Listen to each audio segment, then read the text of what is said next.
It's QimOnDaTrack here with Vibe 609 Radio on the Jamezk Show, and today I'm going to be talking about how I feel about the interview that I saw with Gayle King with Lisa Leslie talking about the late Kobe Bryant.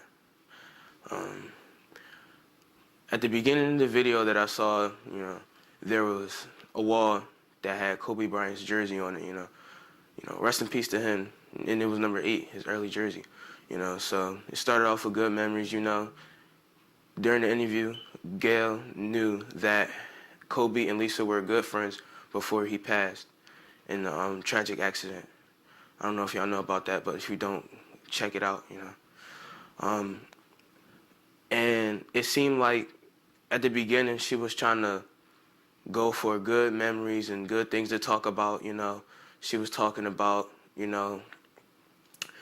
what kind of person he was to her, talking about his involvement with the WNBA, how they got to know each other.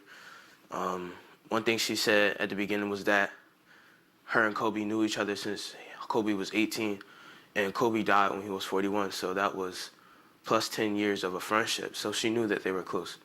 And they were talking about a lot of things tied to women, The WNBA, what she was talking about due to Leslie being there, and participating in the league. And they were talking about Gigi, Kobe's daughter, during that. And they were talking about how,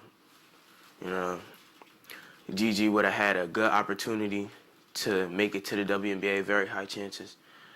And how she didn't get her opportunity to fully go through with that due to what happened. RIP to Gigi too. And I feel like, even though she's a journalist and I heard, through research that journalists have to do certain things that they don't want to, I feel like she could have went about it better, because I feel like she was trying to cruise through the good side of things and then just put the rape allegations in there out of nowhere. I feel like she should have led up to that better.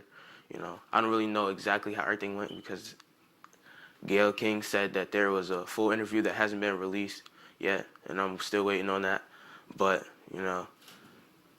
I feel like even though that was her job and that she had to do that, that was probably not the right time, and how other people were saying that she had more time to say these kind of things to Kobe while he was alive. And Gayle said that she did form a friendly relationship with him. So it's not like she didn't know him at all.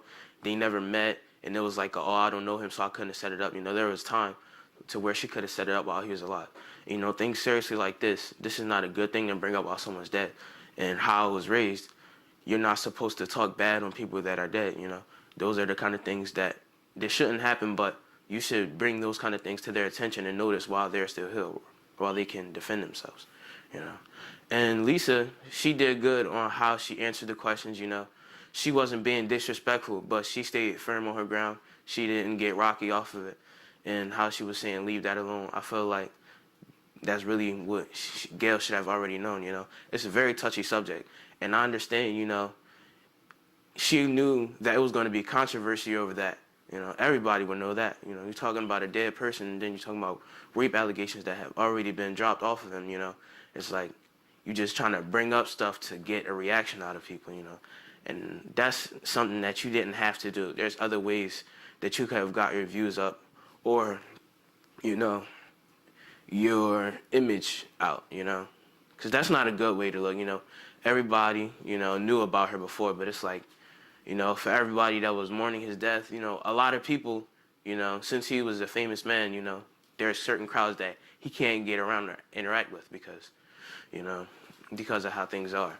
And a lot of people looked up to him while they were younger, Me, I couldn't watch all of his years because, I was born in 2004 around when the rape allegations was going on, So I got to see him, near towards the end of his career, where he had got a lot of his good stuff there, highlights, He was more getting into the outside world of basketball where people were seeing it, where they weren't just seeing the career of him. So my whole take on this is that, before I go there, and I saw a video that Oprah Winfrey was in where she was defending Gayle King. That's her best friend, so I understand where she's coming from. But at the same time, you got to understand, you know, the death threats and all that are coming towards her. But, you know, I'm not saying she had it coming, but at the same time I am, because, you know, when you talk about a dead person in that kind of way, even though it could be true, and it is, you know, certain things you shouldn't say. So I knew she should have been expecting that. So, you know, I understand the crime because that's your friend at the end of the day, but, you know, there's not too much to defend when she's in the wrong, you know. It's not a law, but, you know, according to people, you know, that's how things are supposed to be. You're not supposed to disrespect the dead or talk down on them. So, you know, that's what I have for today, and I'm waiting for the full interview to come out. So when the full interview is out, I will be here with another video. And this is QimOnDaTrack with Vibe 609 on the James King L Show. Peace.